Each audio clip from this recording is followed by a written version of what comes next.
नमस्कार, न्यूज़ 27 में आपका स्वागत है। आज हमारे साथ एक खास कार्यक्रम, एक खास मुलाकात में है मिस शिखा सक्सेना, जो कि उप निदेशक पर्यटन विभाग के अंदर उदयपुर में पदस्थापित है। आपका स्वागत है। नमस्कार मैम, जैसा कि आपको पता है कि अभी पूरा देश, पूरा विश्व कोरोना कोविड-19 वायरस से संक्रमित हो रहा है और उससे महामारी से जूझ रहा है। यस हर तरह का व्यापार, हर तरह का कार्य बिल्कुल अभी ठप पड़ा हुआ है। लॉकडाउन 1 से लेकर वो लॉकडाउन 4 तक आया, लॉकडाउन 5 तक आया। अब धीरे धीरे सरकार रियायतें देने लगी है। Yes. जैसा कि आपको बताते, आप उप निदेशक पर्यटन विभाग के रूप में यहाँ पर पदस्थापित हैं और उदयपुर झीलों की नगरी कहा जाता है। पर्यटन का उदयपुर में सबसे बड़ा मुख्य स्रोत होता आय का। अभी वर्तमान में पर्यटन की स्थिति बहुत खराब है क्योंकि लोगों के मन में भय है। किस तरह का गहरा असर पर्यटन विभाग देख रहा है उदयपुर की इस झीलों की नगरी के अंदर, उसके बारे में कुछ बताइए। सबसे पहले मैं तो आपको ये कहना चाहूँगी कि जो आपने ये रोज़गार की और इसकी बात कही कि हमारा जो टूरिज़्म का जो कंट्रीब्यूशन है अर्थव्यवस्था में, वो उदयपुर को देखते हुए 10% है। 10% जो कंट्रीब्यूशन होता है जीडीपी में किसी भी प्लेस का, वो काफ़ी अपने आप में मायने रखता है। तो ये 10% बहुत ही ज़्यादा अफेक्ट हुआ है और इसकी वजह से कई लोग अभी उस स्थिति में हैं जहां उनको अपने आप की ये सोचना पड़ रहा है कि हमारा रोज़गार आगे कैसे चलेगा।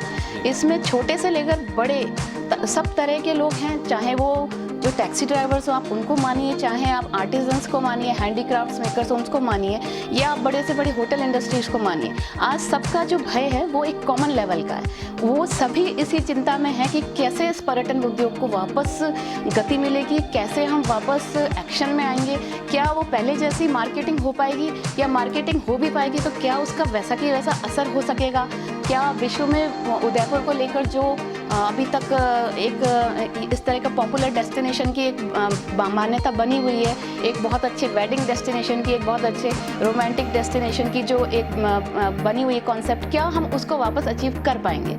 पर मैं इसमें एक चीज़ कहना चाहूँगी, हमें होपलेस होने की ज़रूरत है नहीं, बिकॉज टूरिज़्म इंडस्ट्री किसी चीज़ पर डिपेंड नहीं करती, लाकि जैसे कि और उद्योग दूसरे उद्योगों पर डिपेंड करते हैं। हमारा टूरिज़्म इंडस्ट्री ऐसा है जो वापस जंप ले सकता है जल्दी। उसके लिए हमें सिर्फ इतना ज़रूरी है कि हमें अपनी स्ट्रेटेजी को स्ट्रॉन्ग रखें। स्ट्रेटेजी को स्ट्रॉन्ग रखने के लिए आप देखिए कि हमारी मिनिस्ट्री ऑफ टूरिज़्म, हमारी राजस्थान गवर्नमेंट बिल्कुल अच्छा प्लानिंग कर रही है अभी, और उनकी जो रणनीति जो तैयार होकर अभी थोड़ी देर में सामने आने वाली है, उसमें हर स्टेप पे काफ़ी अच्छा गहन विश्लेषण किया गया है। अभी हाल ही में मिनिस्ट्री ऑफ टूरिज़्म ने अपनी एक गाइडलाइंस, जो ड्राफ्ट गाइडलाइंस हैं वो जारी की हैं, जो होटल इंडस्ट्रीज़ में एक स्टैंडर्ड ऑपरेटिंग प्रोसीजर रहेगा।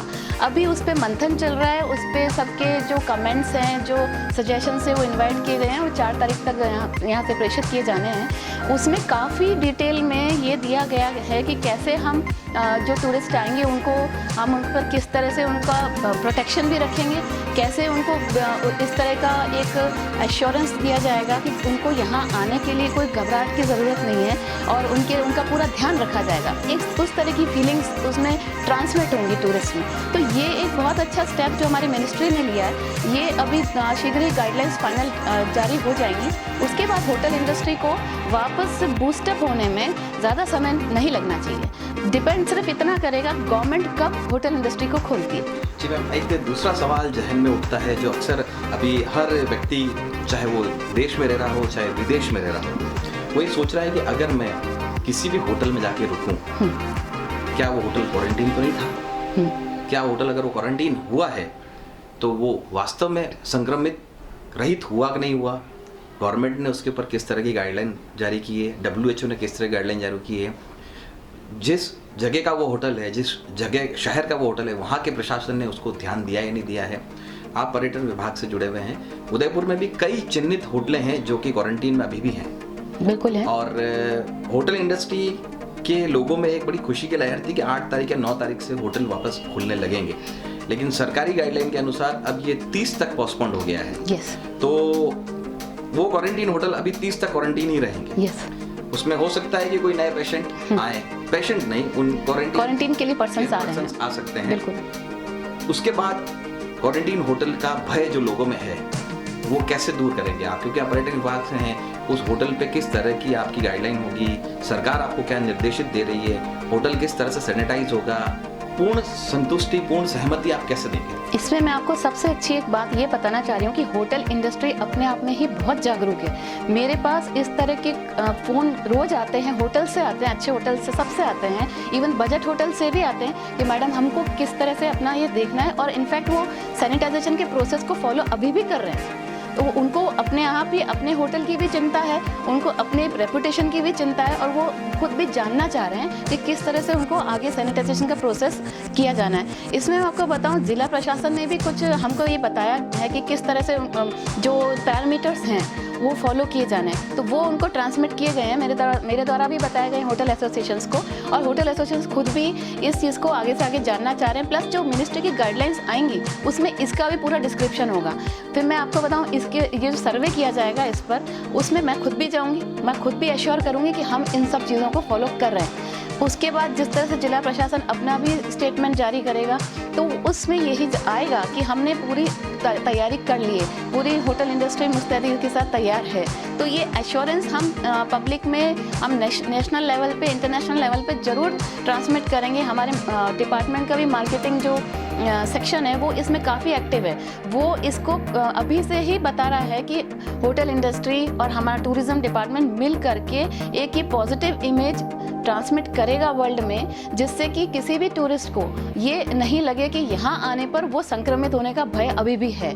इसको हम बिल्कुल धीरे धीरे हटाएंगे, और जिस तरह से फेजेज़ में सब अनलॉकिंग हो रही है, उसी तरह फेजेज़ में सेफ्टी मेजर्स भी लिए जाएंगे, उसी प्रोपोर्शन में लिए जाएंगे जिस प्रोपोर्शन में ये कोविड यहाँ पे आया है, ये उसी प्रोपोर्शन में ही ये मेजर्स अभी भी लिए जा रहे हैं। आप भी स्वयं जाके कहीं देखें तो होटल इंडस्ट्री पूरी तरह से अपना ये जो प्रोसीजर है फॉलो कर रहा है। मुझे काफ़ी कॉल्स आते हैं और मेरे को भी काफ़ी सेटिस्फेक्शन है कि इस लेवल पे हम अभी से सोच रहे हैं। मैम, जैसा कि आपने बताया कि आप एयरपोर्ट्स और उदयपुर के होटल्स और अन्य जिम्मेदारियां भी आपके पास हैं, उनके भी प्रभारी आप हैं। अंतर्राष्ट्रीय एनआरआईज जो हैं, जो लोग वहाँ रह रहे हैं, उदयपुर से बाहर के लोग हैं, जो इंडिया के बाहर के लोग हैं, जो वहाँ रह रहे हैं, वो यहाँ पर भी हैं, और वहाँ पर भी जिनके पास दोहरी नागरिकता है वो लोग भी, तो वो लोग भी आपको कहीं ना कहीं संपर्क करने का प्रयास करते होंगे।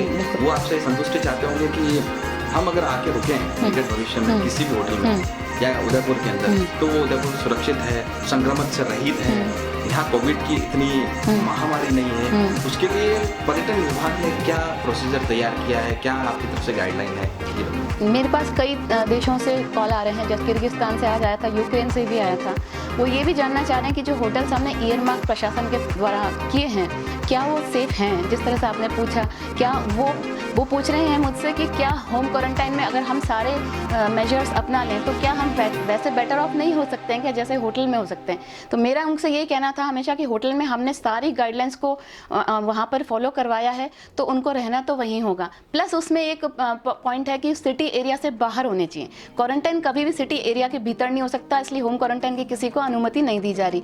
कोई बहुत ही स्पेशल सर्कमस्टेंसेस में ही एनओसी जारी हो रही है, अदरवाइज होटल्स जो बाहर सिटी एरिया में उन्हीं में ही क्वारंटाइन कराया जा रहा है। जिनके पास पॉकेट में ज़्यादा मनी नहीं है उनके लिए इंस्टीट्यूशनल क्वारंटाइन का भी यहाँ पे सिस्टम किया गया जिला प्रशासन के द्वारा, और वो वहाँ पर भी कुछ लोग वहाँ हैं, और होटल्स में भी कुछ को क्वारंटाइन किया गया है। एनओसी केवल स्पेशल सर्कमस्टेंसेस में दी जा रही है। जहाँ तक ये बात है कि उनको किस तरह से एश्योर किया जा रहा है, वो उनको मेरे द्वारा जो होटल्स के पिक्चर्स हैं, जो मैं होटल मैनेजर से, उनके ओनर से मंगवा के, जो गेस्ट आ रहे हैं मैं उनको अपने व्हाट्सअप से उनको प्रेषित कर देती हूँ। वो खुद ही देख करके सेटिस्फाई हो जाते हैं। जो मैं ये कहना चाहूँगी कि हमारी उदयपुर की होटल इंडस्ट्री काफ़ी इस चीज़ में सजग है।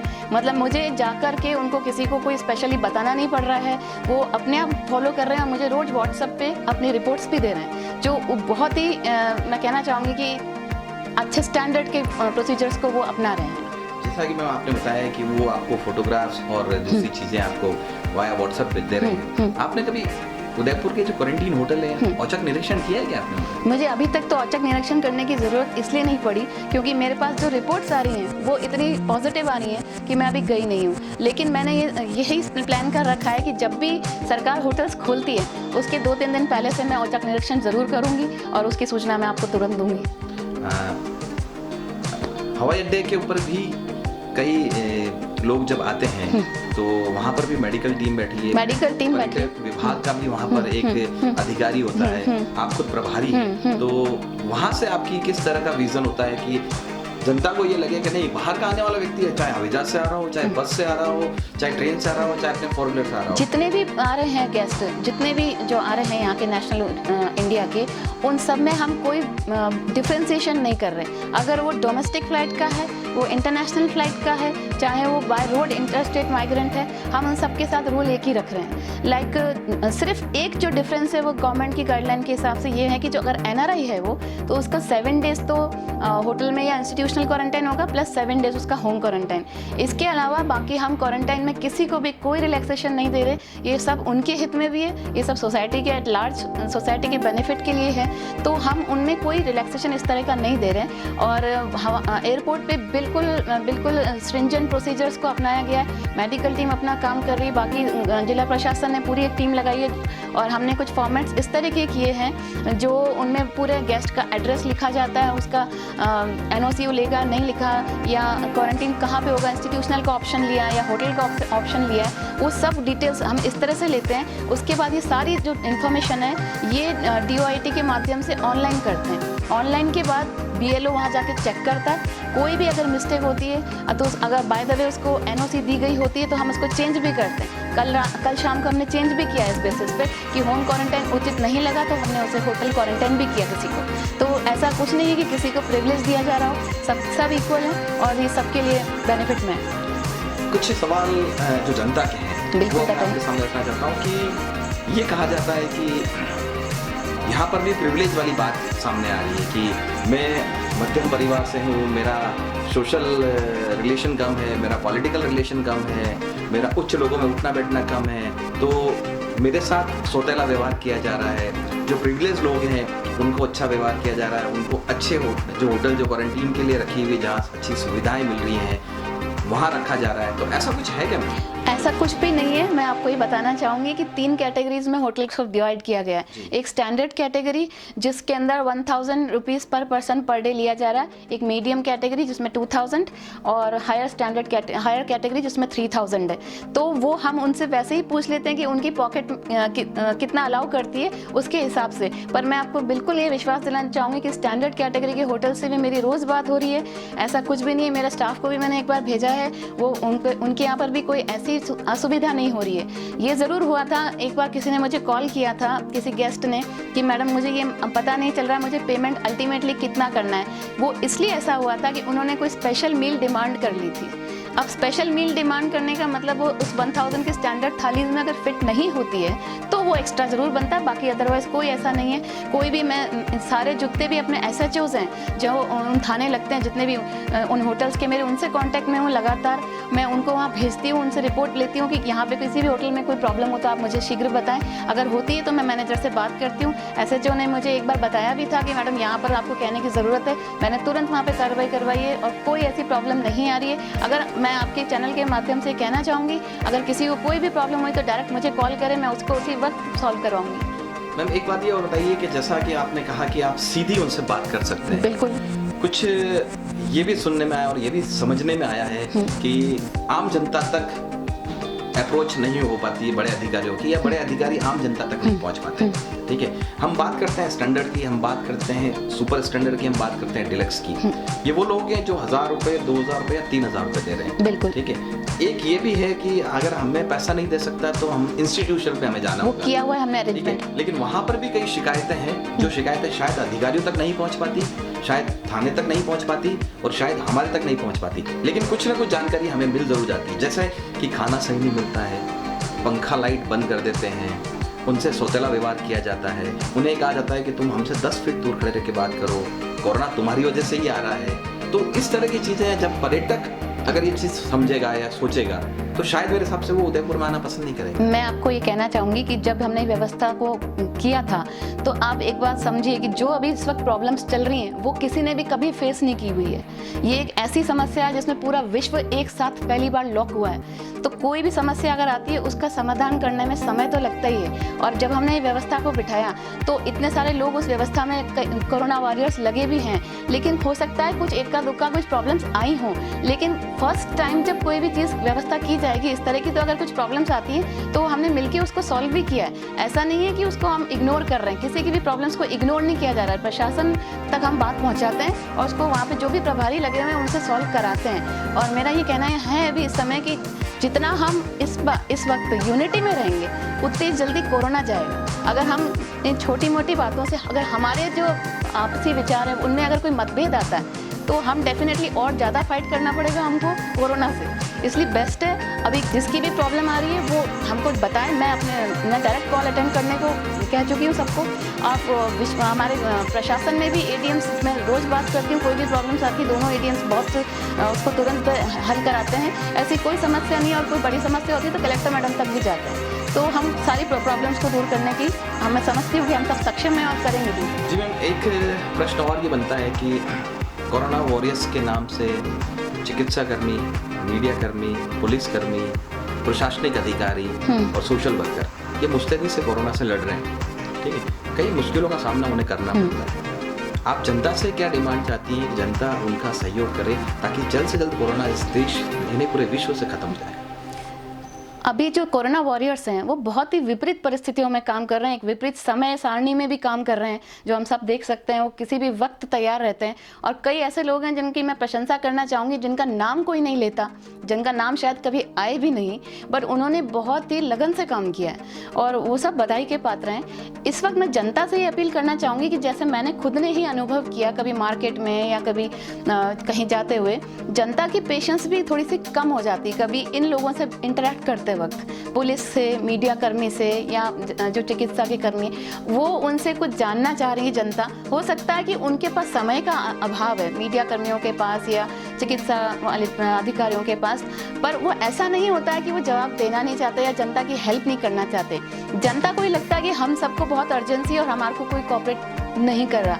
वो ऐसा बिल्कुल भी नहीं है, वो सिर्फ समय का अभाव है और इतनी सारी समस्याएं हैं हर अधिकारी के पास, हर स्टाफ के पास इतनी सारी समस्या सॉल्व करनी होती हैं कि बस उनको थोड़ी सी देरी हो सकती है। देरी का मतलब ये नहीं है कि वो होगी, समस्या दूर नहीं होगी। देरी का बिल्कुल ये मतलब नहीं, जनता ये नहीं निकाले और जनता को बस थोड़ा सा और कॉपरेट करना चाहिए इन द सेंस कि वो भी उस भावना को समझे कि किस भावना से ये सब काम कर रहे हैं और उसी के साथ, उसी भावना के साथ उनसे भी जुड़े और उनकी समस्याएं भी सॉल्व करनी चाहिए जनता को भी।